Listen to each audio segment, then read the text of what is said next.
ಪ್ರಿಯರಾದವರೇ, ಹೇಗಿದ್ದೀರಾ? ಚೆನ್ನಾಗಿದ್ದೀರಾ? ಏನೊಂದು ಆನೆ ಮುಂದೆ ನಿಂತಿದ್ದಾರೆಂದು ನೋಡುತ್ತೀರಾ? ಮೂನಾರ್ನಲ್ಲಿ ಒಳ್ಳೆ ಒಂದು ಗಾರ್ಡನ್ ಇದೆ. ಮೂನಾರ್ ಬೆಟ್ಟ ಪ್ರದೇಶ ಇದೆ ಅಲ್ವಾ, ಕೇರಳದಲ್ಲಿ ಸುಂದರವಾದ ಪ್ರದೇಶ. ಈ ರೀತಿ ಸುಂದರವಾದಂಥ ಒಂದು ದೊಡ್ಡ ಆನೆಯನ್ನು ನಿರ್ಮಿಸಿದ್ದಾರೆ. ನ್ಯಾಚುರಲ್ ಆಗಿದೆ ಅಲ್ವಾ, ನಿಜವಾದ ಆನೆಯಂತೆಯೇ ಇದೆ. ಒಂದು ಕಾಲದಲ್ಲಿ ಒಂದು ದೊಡ್ಡ ಆನೆ ಊರಿನೊಳಗೆ ಬಂದು ಅಟ್ಟಹಾಸ ಮಾಡಿತಂತೆ. ಅದು ಇಷ್ಟು ದೊಡ್ಡ ಆನೆಯಂತೆ. ಹಾಗಾಗಿ ಅದರ ನೆನಪಿಗಾಗಿ ಇದನ್ನು ಇಲ್ಲಿ ನಿರ್ಮಿಸಿದ್ದಾರೆ. ಜನರನ್ನು ಭಯಪಡಿಸಿದಂಥ ಒಂದು ಆನೆಯನ್ನು ಇಲ್ಲಿ ನಿರ್ಮಿಸಿ ಇಟ್ಟಿದ್ದಾರೆ, ಅದನ್ನು ನೆನಪಿಗೆ ತರುವ ಹಾಗೆ.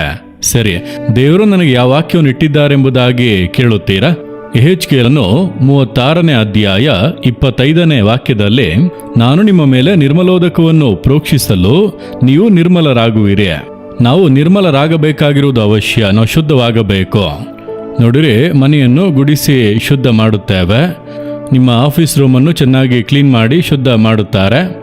ನೀವು ಬೆಂಗಳೂರಿನಂಥ ಮಹಾನಗರಗಳಿಗೆ ಹೋದರೆ, ಮಧ್ಯರಾತ್ರಿಗಳಲ್ಲಿ ಹೋದರೆ ಅನೇಕರು ರಸ್ತೆಗಳನ್ನೆಲ್ಲ ಕ್ಲೀನ್ ಮಾಡುತ್ತಾ ಇರುತ್ತಾರೆ. ಯಾಕೆಂದ್ರೆ ಹಗಲಿನಲ್ಲೆಲ್ಲ ಟ್ರಾಫಿಕ್ ಇರುತ್ತದೆ, ನೈಟ್ನಲ್ಲಿ ಟ್ರಾಫಿಕ್ ಇಲ್ಲದೆ ಇರುವುದರಿಂದ ಎಲ್ಲ ಗುಡಿಸಿ ಕ್ಲೀನ್ ಮಾಡಿ ಶುದ್ಧ ಮಾಡುತ್ತಾರೆ. ಹಗಲೆಲ್ಲ ಬಹಳ ಕಸಗಳು ಬೀಳುತ್ತವೆ. ರಾತ್ರಿ ಶುದ್ಧ ಮಾಡುವುದರಿಂದ ಮರುದಿನ ಬೆಳಗ್ಗೆ ನೋಡುವಾಗ ಶುದ್ಧವಾಗಿರುತ್ತದೆ. ಒಂದು ಪಾರ್ಕ್ಗೆ ಮುಂಜಾನೆ ಹೋದರೆ ಶುದ್ಧವಾಗಿರುತ್ತದೆ. ಯಾಕೆಂದರೆ ಹಿಂದಿನ ದಿನ ರಾತ್ರಿ ಅದನ್ನೆಲ್ಲ ಕ್ಲೀನ್ ಮಾಡಿ ಶುದ್ಧ ಮಾಡಿರುತ್ತಾರೆ. ನಾವು ಪಾಪ ತುಂಬಿದಂಥ ಲೋಕದಲ್ಲಿ ಬಾಳುತ್ತಾ ಇದ್ದೇವೆ. ಪಾಪದ ಕರೆಗಳು ಆಗುತ್ತಾ ಇರುತ್ತವೆ. ಕೋಪ, ಇಚ್ಛೆಗಳು, ಕೆಲವೊಮ್ಮೆ ದ್ವೇಷ, ಕೆಲವೊಂದು ಸಮಯಗಳಲ್ಲಿ ತಪ್ಪಾದ ಮಾತುಗಳು, ಈ ರೀತಿ ಪಾಪದ ಕಸಗಳು ಸೇರುತ್ತಾ ಇರುತ್ತವೆ. ದೇವರು ಹೇಳುತ್ತಾರೆ, ನಾನು ನಿನ್ನನ್ನು ಶುದ್ಧ ಮಾಡುವೆ. ಆಗಾಗ ಶುದ್ಧ ಮಾಡಬೇಕು.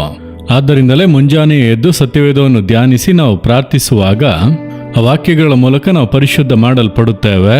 ಪವಿತ್ರಾತ್ಮನ ಮೂಲಕ ನಾವು ಪರಿಶುದ್ಧ ಮಾಡಲ್ಪಡುತ್ತೇವೆ. ದೇವರೇ ನಮ್ಮಲ್ಲಿರುವಂಥ ಕಸಗಳನ್ನೆಲ್ಲ ನೀಗಿಸಿ ಪರಿಶುದ್ಧ ಮಾಡುವರು. ನಾನು ನಿನ್ನನ್ನು ನಿರ್ಮಲ ಮಾಡುವೆನೆಂಬುದಾಗಿ ದೇವರು ಹೇಳುತ್ತಾರೆ. ನಮ್ಮನ್ನು ನಾವೇ ಪರಿಶುದ್ಧ ಮಾಡಿಕೊಳ್ಳುವುದಕ್ಕೆ ಆಗದು. ಆತನೇ ನಮ್ಮನ್ನು ಪರಿಶುದ್ಧ ಮಾಡುವಂಥ ದೇವರು. ನಿಮಗೆ ಗೊತ್ತು ಯಾವ ಭಾಗದಲ್ಲಿ ಶುದ್ಧ ಮಾಡಬೇಕು. ಕೆಲವರಿಗೆ ಕಣ್ಣಿನ ದೃಷ್ಟಿಯಲ್ಲಿ ಸಮಸ್ಯೆ, ಕೆಲವರಿಗೆ ಮಾತಿನಲ್ಲಿ ಸಮಸ್ಯೆ, ಕೆಲವರಿಗೆ ಕೇಳುವುದರಲ್ಲಿ ಸಮಸ್ಯೆ, ಕೆಲವರಿಗೆ ಮೈಂಡ್ನಲ್ಲಿ ಯೋಚನೆಗಳಲ್ಲಿ ಹೊಲಸುಗಳೆಲ್ಲ ಬರುತ್ತವೆ, ತಪ್ಪಾದ ಯೋಚನೆಗಳು ಬರುತ್ತವೆ. ಹೋರಾಟವಾಗಿದೆ. ನನಗೆ ಇದರಲ್ಲೇ ಪದೇ ಪದೇ ಈ ಒಂದು ಪಾಪದ ಸಮಸ್ಯೆ. ದೇವರ ಕರೆಗಳಲ್ಲಿ ಒಪ್ಪಿಸಿಕೊಡಿ. ಆತನು ನಿರ್ಮಲ ಮಾಡಿ ಶುದ್ಧ ಮಾಡಿ ನೀವು ಪರಿಶುದ್ಧತೆಯ ಮೇಲೆ ಪರಿಶುದ್ಧತೆಯನ್ನು ಹೊಂದಲು ಸಹಾಯ ಮಾಡುವರು.